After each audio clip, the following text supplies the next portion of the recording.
A racist woman attacks a black man, thinking that her aggression will go unchecked.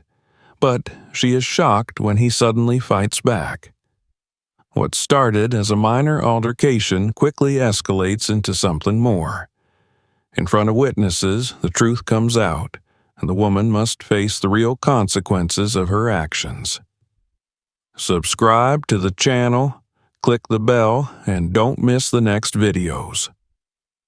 The gym parking lot buzzed with activity, the evening casting long shadows over rows of parked cars.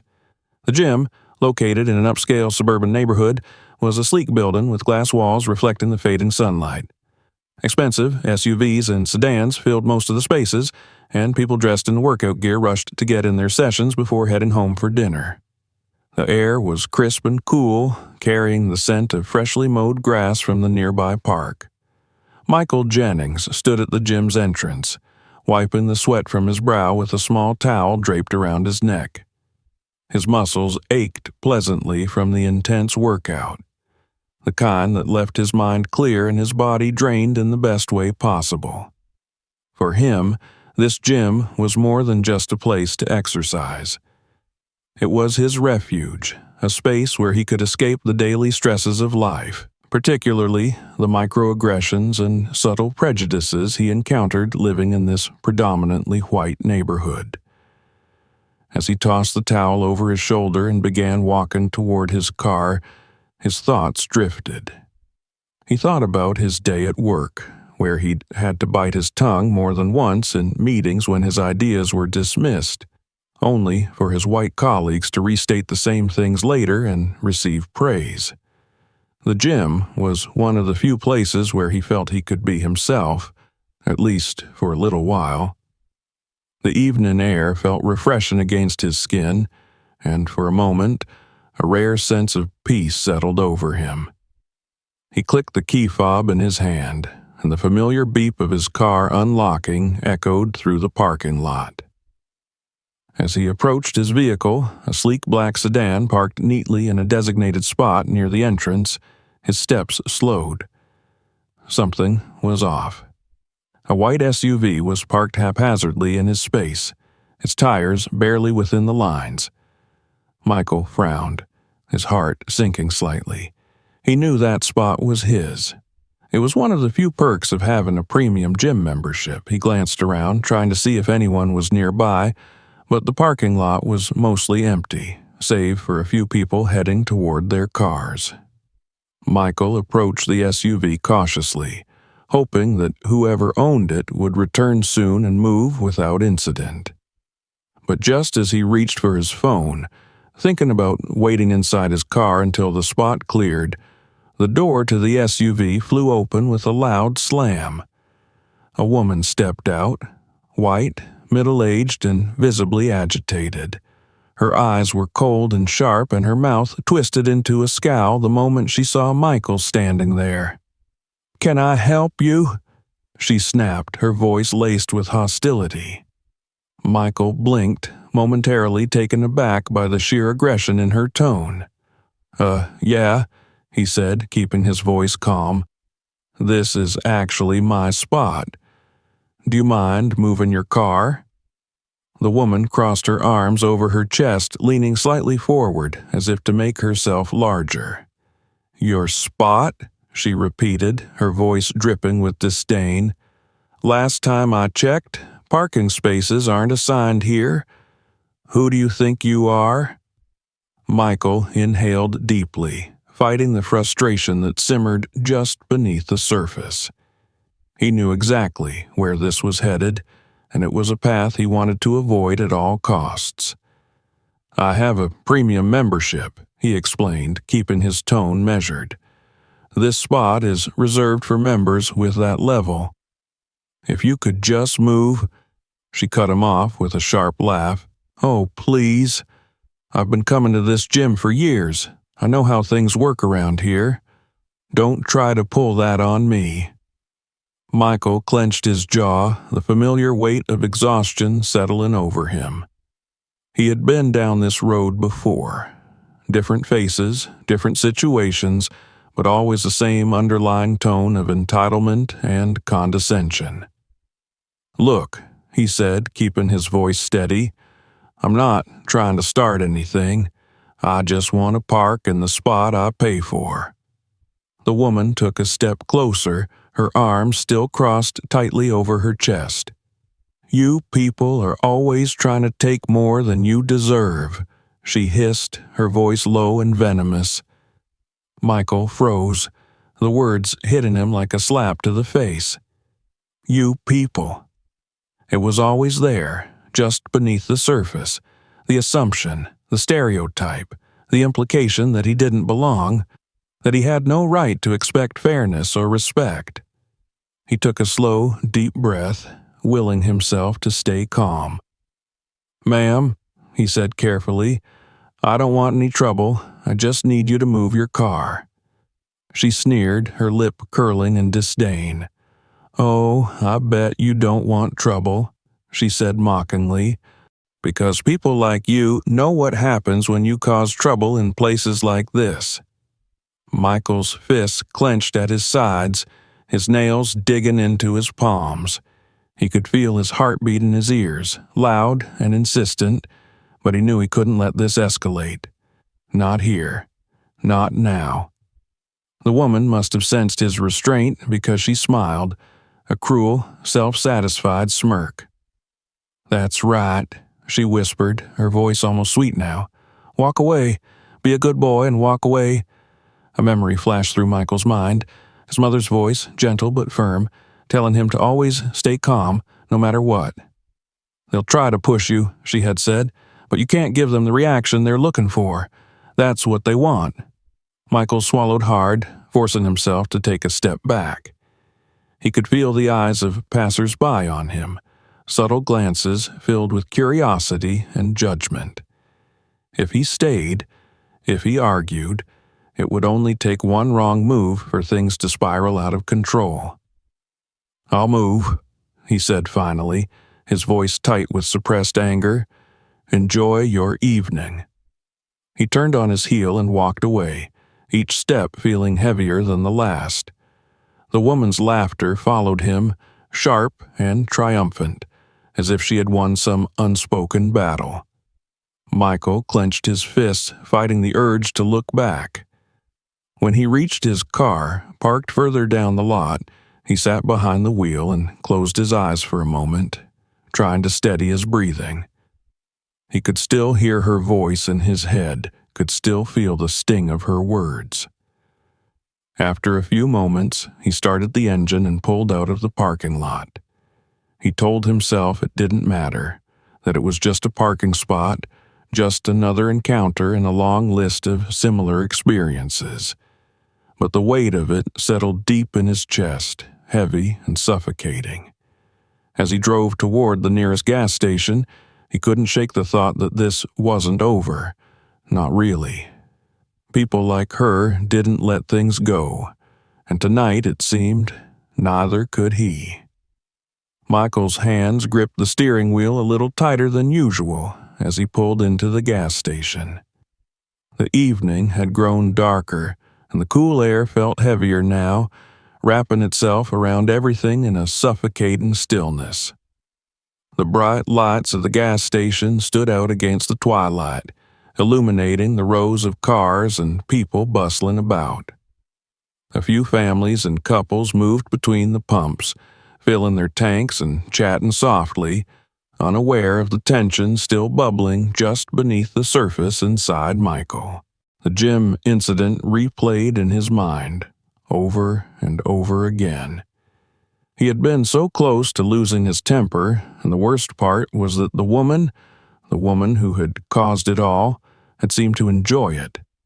Her smug face, her condescending tone, the way she'd taken pleasure in pushing him toward the edge, it all sat heavy in his chest. But he had done the right thing. He had walked away. He had done what his mother had always told him to do, what he knew was expected of him in moments like that. Still, the bitterness lingered. He exhaled slowly, pulling up to an empty gas pump and turning off the engine. For a moment, he sat there in the silence of the car, staring out at the bustling gas station.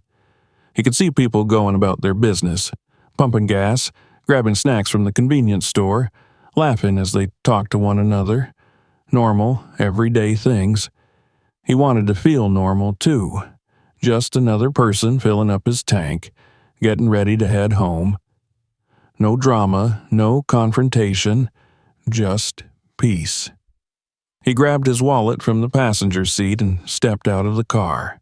The cool air hit him and he inhaled deeply, trying to clear his mind.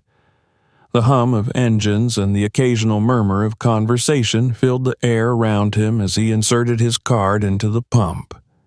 He went through the motions, selecting the fuel grade, lifting the nozzle, but all the while, the tension from earlier refused to dissipate.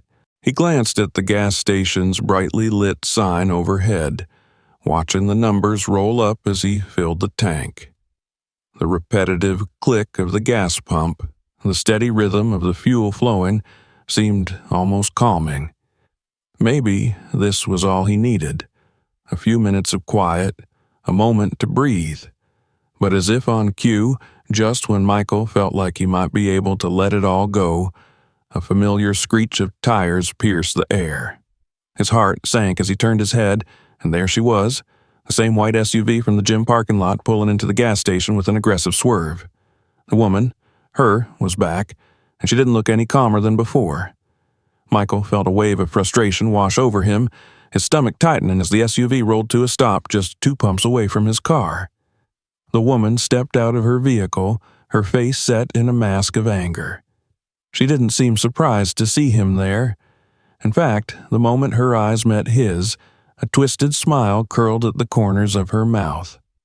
"Of course," she said loudly, her voice cutting through the noise of the gas station. "It's you again." Michael's jaw clenched. He had hoped, maybe foolishly, that she would just ignore him, that whatever grievance she had thought up in the parking lot had been left behind. But clearly that wasn't the case. She was here, and she was ready for round 2. "Look," Michael said, keeping his voice as calm as he could manage. "I'm just here to fill up my car. I don't want any trouble." Her smile widened, but it wasn't friendly. It was the kind of smile that said she enjoyed this, enjoyed the power she felt in stirring up conflict. "Trouble?" she echoed, her voice mocking. "That's all people like you are. Trouble." Michael's chest tightened, but he stayed silent. He could feel the eyes of the people around them starting to turn in his direction. They weren't staring yet, but they were paying attention now, sensing the tension brewing between him and this woman. "Taking my parking spot wasn't enough, huh?" she continued, taking a step closer. "Now you're hogging the gas pumps too?" Michael blinked, genuinely confused. He glanced at the pump next to him. It was empty, completely free for her to use. She was just looking for an excuse, anything to continue her attack. "I didn't take anything from you," he said, trying to keep his voice measured. "There's an open pump right next to you." She waved his words away with an angry flick of her hand, as though they were irrelevant. "You don't belong here," she hissed, stepping even closer. Her voice was lower now, but her words were venomous. "You people don't belong in places like this." Michael's heart pounded in his chest. He could feel the tension building, the heat rising in his veins. Her words were like small, sharp cuts, each one biting deeper than the last. He had grown up hearing things like this, and each time it left the same ugly mark. You people. It wasn't just about him. It was about all the assumptions, all the judgments, all the preconceived ideas she had formed the moment she laid eyes on him. His hand tightened on the gas pump handle as he fought to keep his composure.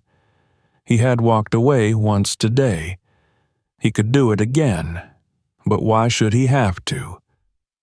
"I'm just trying to get home," Michael said, his voice calm but firmer now. That's all.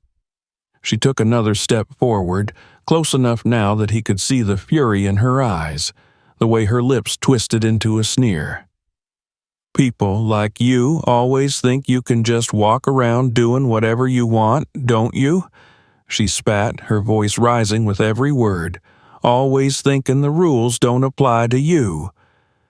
Michael's fist clenched at his sides, his patience wearing thin.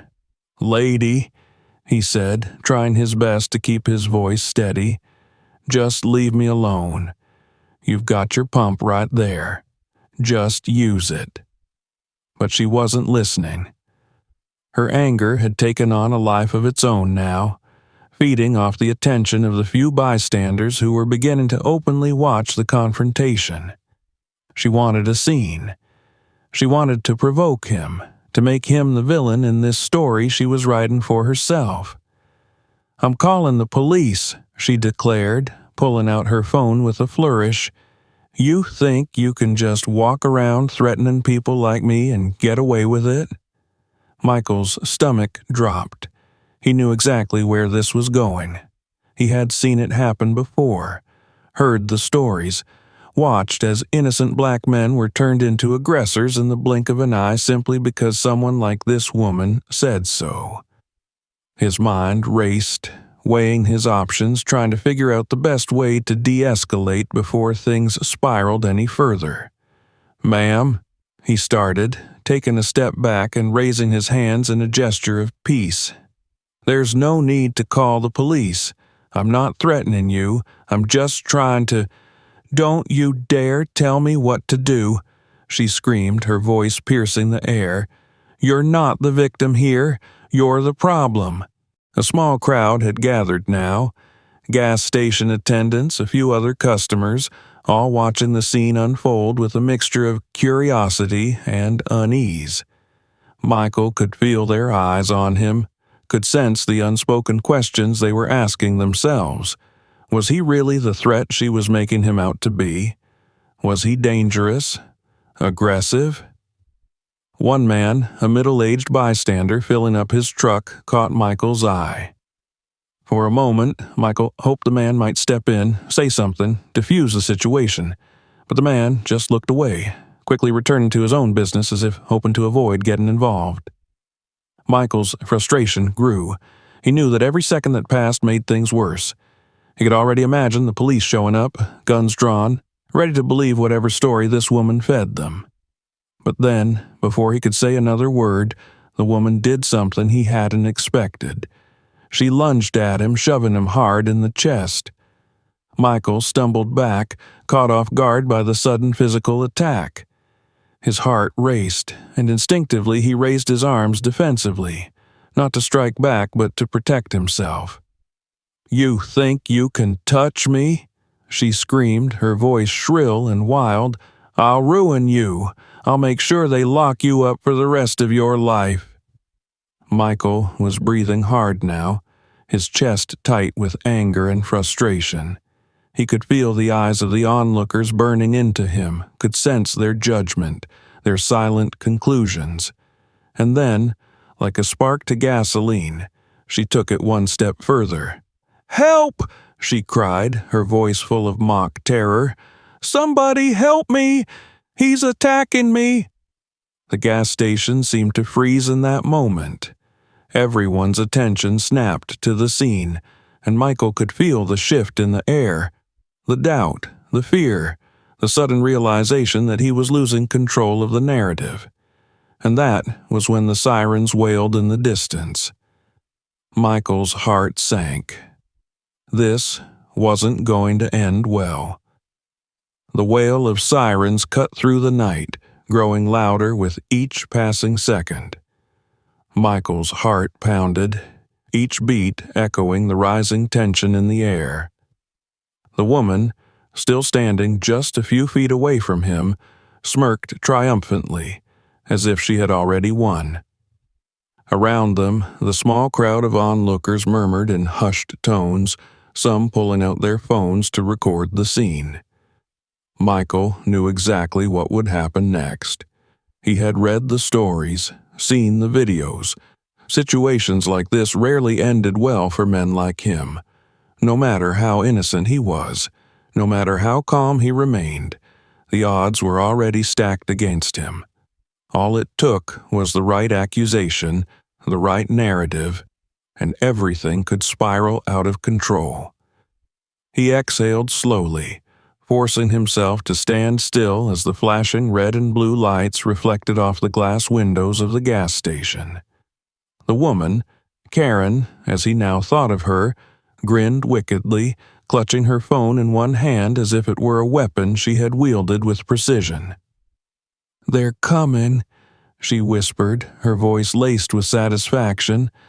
"Let's see what you have to say now."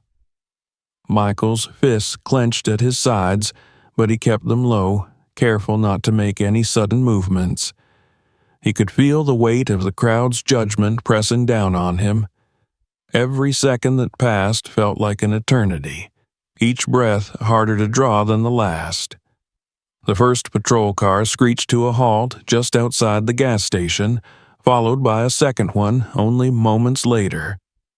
2 officers stepped out, their hands hovering near their belts, eyes scanning the scene with a practiced caution. One was a younger officer, his face tense with a mixture of uncertainty and authority. The other, an older officer with a weathered expression, seemed more composed, though his gaze was sharp and unreadable. "Everyone step back," the older officer ordered, his voice firm but calm. The small crowd began to shuffle backward, giving the officers space to assess the situation. Michael remained perfectly still, his hands visible at his sides, trying to radiate the calm he didn't feel. "Officer, thank God you're here!" Karen cried out, rushing toward them with an air of exaggerated relief. "This man, he attacked me. I thought he was going to kill me." Her words were laced with mock fear, and the tremor in her voice was an obvious performance. But Michael knew all too well how convincing fear could sound when coming from someone who looked like her. The younger officer's hand instinctively moved closer to his holster, his eyes narrowing as he looked at Michael. The air was thick with tension, the kind that could shift dangerously in an instant. Michael's pulse quickened, but he forced himself to keep his breathing steady. "Sir," the older officer said, turning toward Michael, "we need you to stay where you are and tell us what happened." Before Michael could speak, Karen interrupted, her voice shrill and urgent. "He was harassing me. He wouldn't leave me alone, and when I told him to back off, he got violent. You have to arrest him. He's dangerous." The officers exchanged a glance, and Michael could see the doubt flickering in their expressions. He had seen it before, the silent calculation, the way their minds were already processing her words and fitting them into a familiar narrative. "That's not what happened," Michael said, keeping his voice steady but firm. "I didn't touch her. She's the one who shoved me." The younger officer's gaze flicked between them, uncertainty clouding his expression. "Do we have any witnesses?" he asked, glancing toward the crowd. For a moment, no one spoke. The silence stretched on, heavy and oppressive, until finally a voice broke through the tension.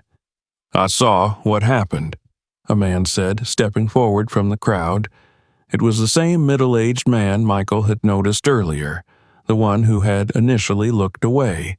Now, however, he seemed resolute, as if something inside him had shifted. "The guy didn't do anything wrong," the man continued, nodding toward Michael. "She's the one who got in his face and pushed him first." Relief flooded through Michael, though he kept his expression neutral. One witness wasn't much, but it was something, a small crack in the narrative Karen had tried to construct. The older officer gave a curt nod. "We'll need to hear from a few more people," he said, turning toward the crowd. One by one, others began to speak up.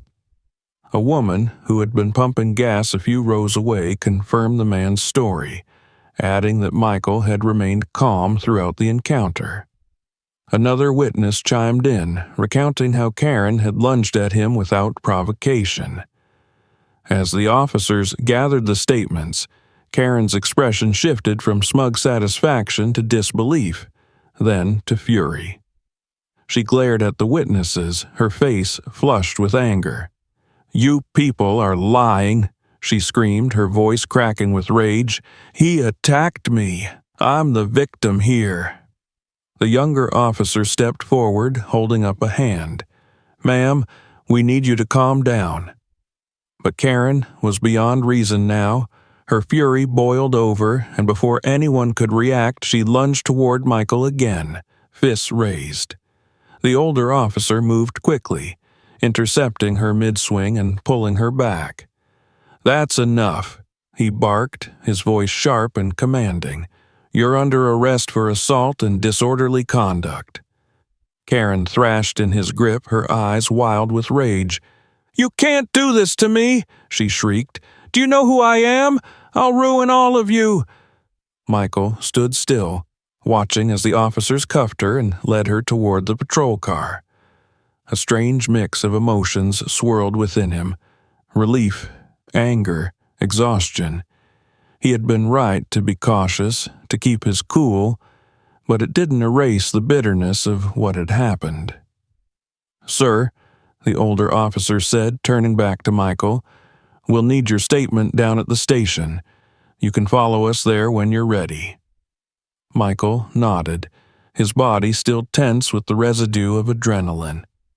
He glanced at the gas pump, realizing with a start that the nozzle was still in his car, the numbers on the screen long since stopped. He finished pumping the gas in silence, his mind swirling with everything that had happened. The crowd had begun to disperse, the excitement over now that the police had taken control of the situation. As Michael got back into his car, he couldn't shake the weight of the encounter. It wasn't just about Karen or the gas station or the parking spot. It was about something deeper, something that wouldn't be solved by an arrest or a few statements.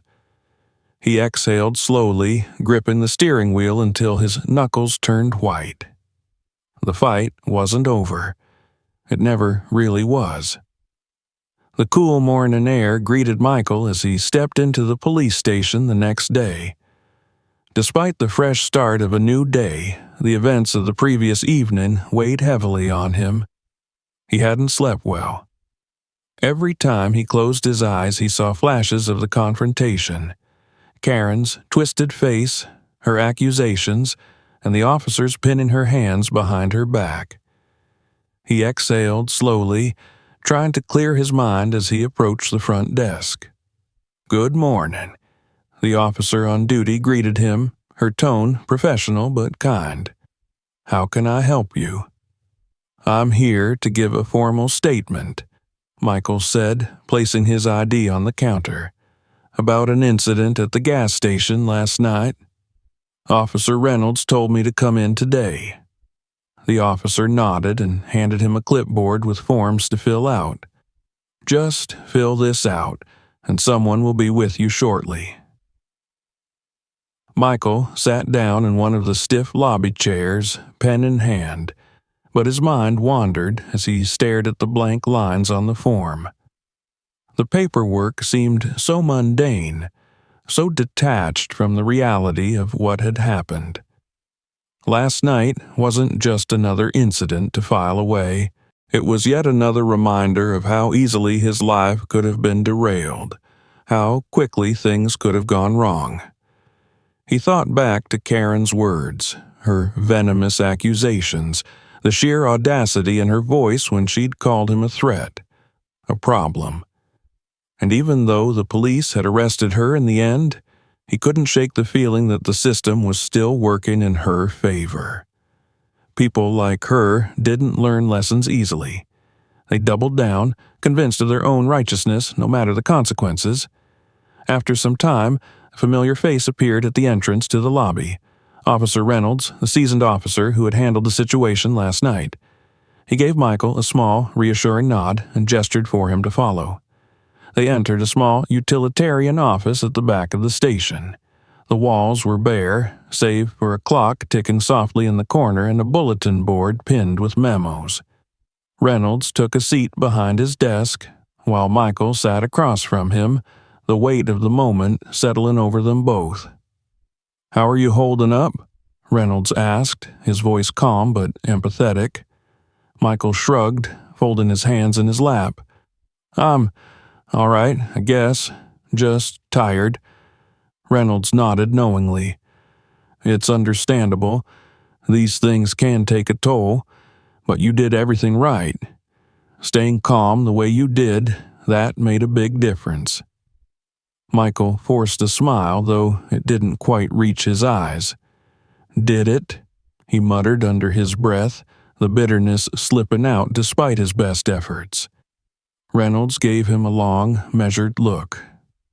"I know it doesn't always feel like it matters," he said carefully. "But it does. You were heard. The witnesses backed you up. That's not nothing." Michael sighed, the weight of exhaustion settling deeper into his bones. I hate that it even had to come to this," he admitted. "Why do people like her think they can get away with it? Why do I always have to be the one to stay calm? Why do I have to be perfect just to be seen as human?" Reynolds leaned back in his chair, his expression thoughtful. "I don't have a good answer for that," he admitted. "But I can tell you this. What you did yesterday, standing your ground without losing control, that matters. Maybe not to her, but to the people who saw it. And it matters to us." Michael appreciated the officer's words, but they felt like a small comfort against the larger, heavier truth. This wasn't just about one incident. It was about a lifetime of small battles, of moments where he had to fight not just for his dignity, but for the right to exist without being seen as a threat. A few days later, Michael received a call from the police station informing him of Karen's arraignment. He debated whether to attend. Part of him wanted to let it go, to move on and leave the whole ordeal behind him. But another part of him, the part that was tired of being silent, tired of letting people like her win, knew he needed to see it through. The courtroom was smaller than he had expected, with wooden benches lining the walls and a judge's bench elevated at the front. Karen sat at the defense table, her face pale but her jaw clenched in stubborn defiance. She refused to look at him, her eyes fixed straight ahead, as if pretending he didn't exist would make him disappear. The judge, a stern woman with an air of no-nonsense authority, called the court to order. The prosecutor laid out the charges: assault, disorderly conduct, and filing a false police report. Karen's lawyer, a middle-aged man with a weary expression, tried to paint the incident as a misunderstanding, born out of frustration, but the evidence against her was clear. Witnesses were called to the stand. One by one, they recounted the events of that night. They described how Michael had remained calm, even as Karen grew more agitated and aggressive. They spoke of her physical attack, her false accusations, and how she had continued to escalate the situation even in the presence of police. Michael watched as Karen squirmed in her seat, her defiance slowly crumbling under the weight of the truth. The judge listened carefully, her expression unreadable, but when the time came for her verdict, her words were clear and firm. Karen was found guilty on all counts. She was sentenced to community service and required to attend anger management classes, along with a fine for damages to Michael's car. It wasn't a harsh punishment, but it was something, a small acknowledgement that her actions had consequences. After the sentencing, Michael stepped outside the courthouse, breathing in the crisp autumn air. The weight in his chest had lifted slightly, but the bitterness remained. It wasn't just about winning the case. It was about the fact that this battle had to be fought at all. He leaned against the side of his car, staring at the repaired scratches along the paint. The physical damage was easy to fix, but the emotional scars were harder to heal. He knew that people like Karen wouldn't disappear, that the world was full of others just like her, people who saw him as less, as a threat, as someone who didn't belong. As he stood there, a quiet resolve settled within him. He couldn't control how others saw him, but he could control how he responded. He could choose to stand tall, to fight for his dignity, no matter how exhausting it was. He thought back to what Officer Reynolds had said, how standing his ground without losing his temper mattered. Maybe it didn't feel like a victory, but it was still a step forward, and sometimes that was all you could ask for. With a final deep breath, Michael got into his car and started the engine. The hum of the motor was steady, grounding him as he pulled out of the courthouse parking lot. The road stretched out ahead of him, and though he didn't know what lay beyond the next turn, he knew he was ready for it. Whatever battles came next, he would face them head on, because he had no other choice. And that, in the end, was what mattered most. Thank you for watching to the end. If you enjoyed this story, don't forget to subscribe to the channel so you don't miss new videos. Click on the bell to be the first to know about the release of our new releases. Also, check out the other stories on the channel. More interesting stories are waiting for you. See you in the next videos.